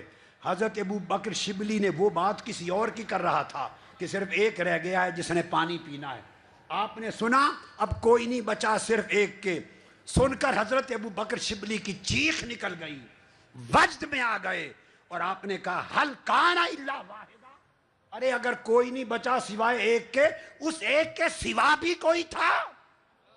ایک ہی ایک تھا۔ وہ بات کہیں کی ہوتی ہے، صوفی یار کی طرف لے جاتا ہے، نفرت کی بات سے محبت کی بات نکالتا ہے، خیر کی بات سے محبوب حقیقی کی بات نکالتا ہے۔ اور حضرت ابو عثمان مغربی، ان کا بھی اسی طرح کا قول، وہ حضرت قاسم جنید بغدادی، ابو القاسم جنید بغدادی رضی اللہ تعالیٰ عنہ سے کسی نے سوال کیا کیا وجہ ہے کہ جب سما سنتے ہیں، سما ہم میں حرکت نہیں ہوتی، جم کے بیٹھے رہتے ہیں، اس کی وجہ کیا ہے؟ آپ نے فرمایا نہیں، وہ جو حرکت ہے من کی، تمہاری آنکھیں نہیں دیکھتی۔ قرآن نے کہا وَتَرَى الْجِبَالَ تَحْسَبُهَا جَامِدَةً وَهِيَ تَمُرُّ مَرَّ السَّحَابِ، پہاڑ بھی چلتے رہتے ہیں بادلوں کی طرح مگر آنکھوں کو دکھائی نہیں دیتے۔ اس لیے جب عاشق کی بات، عاشق سنتا ہے محبوب کی بات تو اندر تحرک رہتا ہے مگر آنکھیں نہیں دیکھتی، اور وہ صوفی مچلتا ہے، تحرک کرتا ہے، وجد کرتا ہے، غشی کرتا ہے بعض اوقات۔ پوچھا کیوں؟ فرمایا وہ جو آواز تھی الستو بربکم، وہ آواز سنی، ہر روح مچل گئی تھی، پھر وہ آواز سب کو بھول گئی مگر لذت رہ گئی، لذت۔ پھر جب سما سنتا ہے وہ لذت الستو بربکم کی پیاری آواز کی یاد دلا دیتی ہے اور وہ تڑپ اٹھتا ہے۔ الغرض صوفی کو ہر شے کے اندر، ہر شے کے اندر محبوب دکھائی دیتا ہے، ہر شے کے اندر صوفی محبت کو پیدا کرتا ہے، ہر طرز عمل کے اندر صوفی وسعت کو پیدا کرتا ہے، وسعت کو پیدا کرتا ہے۔ اور صوفیاء آقا کی اس سنت سے لیتے ہیں کہ آپ نے بکری ذبح کی، بکری، حضرت عائشہ صدیقہ رضی اللہ تعالیٰ عنہ فرماتی ہیں سارا گوشت تقسیم کر دیا، اور آپ نے عرض کیا آقا سارا تقسیم کر گیا، صرف گردن بچ گئی، صرف گردن بچ گئی، باقی سارا تقسیم کر دیا۔ آپ نے فرمایا نہیں، گردن چلی گئی باقی سارا کچھ بچ گیا۔ اس لیے ہمارے ہاں جو دے دیا جائے وہ چلا رہتا ہے، جو بچا لیا جائے اس کو کہتے ہیں بچ گیا۔ صوفی کے ہاں جو دے دیا جائے وہ بچ جاتا ہے، جو رکھ لیا جائے وہ چلا جاتا ہے۔ صوفی اپنا ہاتھ اوپر رکھتا ہے، صوفی دیتا رہتا ہے، وہ سبق سکھاتا ہے لوگوں اوروں کے غم لو اپنی خوشیاں دو، غریب کی غربت مٹاؤ، ہر ایک کو کھانا کھلاؤ، ہر ایک سے پیار کرو۔ آقا علیہ السلام حدیث پاک امام سلمی بیان کرتے ہیں، مسجد نبوی میں بیٹھے ہیں، امام سلمی کہتے ہیں یہ تصوف ہے، یہ فتوت ہے، اکیلے بیٹھے ہیں، کوئی اور صحابی نہ تھا، پوری مسجد وسیع تھی، ایک شخص آیا اندر داخل ہوا، آقا علیہ السلام اس کے لیے اٹھ کر تھوڑا حرکت فرمایا، حرکت فرما کے پیچھے ہٹے۔ صحابہ کرام نے عرض کیا یا رسول اللہ المکان واسع، مکان تو وسیع ہے، جگہ وسیع ہے اور کوئی ہے ہی نہیں، آپ اس کی آمد پر کیوں ہٹے؟ آپ نے فرمایا غرض مکا سے نہیں ہے، غرض مکی سے ہے۔ یہ فرمایا اخلاق یہ ہے کہ آنے والے کو ویلکم فیلنگ دو، اسے پتا چلے کہ مجھے کسی نے پیار سے ریسیو کیا ہے، میرے لیے کوئی اٹھا ہے۔ تو صوفی کا دل لوگوں تنگ نہیں ہوتا، صوفی کا دل سمندروں سے زیادہ وسیع ہوتا ہے، صوفی بارش سے کہیں زیادہ سخی ہوتا ہے، صوفی کی وسعت ساری کائنات سکڑ جاتی ہے مگر صوفی کے دل کی وسعت اس کا مقابلہ نہیں کر سکتی، اس لیے کہ صوفی کا دل اتنا وسیع ہے کہ اس میں خدا سما جاتا ہے۔ آئیے اس طرز عمل کو اپنائیں، یہ تعلیمات صوفیہ ان کو عام کریں، اور صوفیہ کی انہی تعلیمات کو عام کرنے سے ہمارے رویے بدلیں گے، ہمارے نظریے بدلیں گے، ہمارے برتاؤ بدلیں گے، اور اسی رویے صوفیاء کے رویے کو اپنانے سے پیسفل کو ایگزسٹنس آئے گی، آئیسس کا مقابلہ ہوگا۔ داعش اس دور کے سب سے بڑے دہشت گرد، اس دور کے سب سے بڑے خوارج ہیں، اور وہ مسلمانوں کی نسلوں کو متاثر کر رہے ہیں، امریکہ میں، یوکے میں، یورپ میں، عرب میں، عجم میں۔ اور آقا علیہ السلام نے فرمایا تھا، امام نعیم بن حماد المروزی کتاب الفتن میں روایت کرتے ہیں، اور یہ امام بخاری کے شیخ ہیں، آقا علیہ السلام نے آئیسس کے بارے میں 1500 سال بتا دیا تھا۔ فرمایا تھا عراق کے صحرا سے، عراق کا نام لے کر اشارہ کیا، مسجد نبوی کے دروازے پر اشارہ کیا، فرمایا یہ مشرق، یہ نجد، یہ عراق کا صحرا، کل کتب حدیث میں اور شارحین ائمہ نے لکھا ہے، قسطلانی نے لکھا، ابن بطال نے لکھا، امام اسقلانی نے لکھا، عینی نے لکھا، قرطبی نے لکھا، قاضی ایاز، ہر ایک محدث نے لکھا بخاری مسلم کی شرح میں۔ فرمایا اشارہ کیا عراق کے صحرا کی طرف، فرمایا عراق سے ایک شیطانی گروہ اٹھے گا، ان کے پاس ان کے جھنڈے سیاہ ہوں گے، they will emerge with black flags، سیاہ جھنڈوں کے ساتھ اٹھیں گے، وہم اصحاب الدولہ، اپنا نام الدولہ رکھیں گے۔ میں نے آپ کو حدیث دے دی، امام بخاری کے شیخ امام نعیم بن حماد المروزی کتاب الفتن، اس میں یہ حدیث ہے، میری کتاب چھپ رہی ہے اس موضوع پر، اگلے 2 مہینے میں پوری 100 حدیث جمع کر دی۔ انہوں نے فرمایا، آقا نے فرمایا، وہ ہم اصحاب الدولہ، داعش کا معنی کیا ہے؟ داعش الدولہ الاسلامیہ فی العراق والشام، اس سے داعش بنا ہے، دولہ اسلامیہ، دولہ اسلامیہ فی العراق والشام۔ تاجدار کائنات ہند والو، مسلمانوں، فخر کرو، اس پیغمبر کی امت ہو جس نے 1500 سال پہلے یہ فتنہ بتا دیا تھا۔ فرمایا وہ اپنا نام الدولہ، اس کے فاؤنڈر ہوں گے، سیاہ جھنڈے ہوں گے، قتل و غارت گری کریں گے، قتل و غارت گری کریں گے، شرم و حیا مٹائیں گے، عزتیں لوٹیں گے، اور فرمایا ان کے دل لوہے سے زیادہ سخت ہوں گے، خون بہائیں گے، عراق سے چلیں گے، حدیث پاک بتا رہا ہوں، دمشق پر شام میں داخل ہوں گے، فرمایا شام پر قبضہ کریں گے، شام میں سول وار کے ذریعے تقسیم کریں گے، عراق کو برباد کریں گے، شام کو برباد کریں گے، حتیٰ کہ شام کے لوگ اپنا ملک چھوڑ کر امیگرینٹس ہو جائیں گے۔ حدیث پاک بتا رہا ہوں، میں ایک لفظ کا بھی ترجمہ یا شرح نہیں کی، ایگزیکٹ الفاظ، چونکہ وقت ختم ہے، میں اب عربی عبارتیں نہیں بتا رہا، یہ میری کتاب میں آپ پڑھ لیجیے۔ فرمایا اے ابو ذر، جب وقت آئے تو تمہیں نکال دے شام سے، جہاں نکالتے امیگرینٹ ہو کے چلے جانا۔ فرمایا ٹکرائیں گے جھنڈے، اور پوری دنیا سے، آخری بات، پوری دنیا سے نوجوان، گرے ہوئے لوگ، ابسکونڈر، ڈیزرٹر، بھاگے ہوئے لوگ، ناسمجھ بے وقوف بچے، دنیا کے سارے ملکوں سے، عرب بھی غیر عرب بھی، دوڑ کر اس داعش کے فتنہ میں شامل ہوں گے۔ یہ حدیث پاک کے لفظ ہے، مراق و لافاق، پوری دنیا سے بھاگ بھاگ کے نوجوان اس فتنے میں شامل ہوں گے۔ فرمایا یہ فتنہ ہر عرب غیر عرب کے گھر میں داخل ہو جائے گا، خوف و ہراس ہر سمت طاری ہو جائے گا۔ یہ وہ وقت ہے، میرے آقا نے فرمایا یہ فتنہ کفر کا فتنہ ہوگا، کفر کا فتنہ ہوگا۔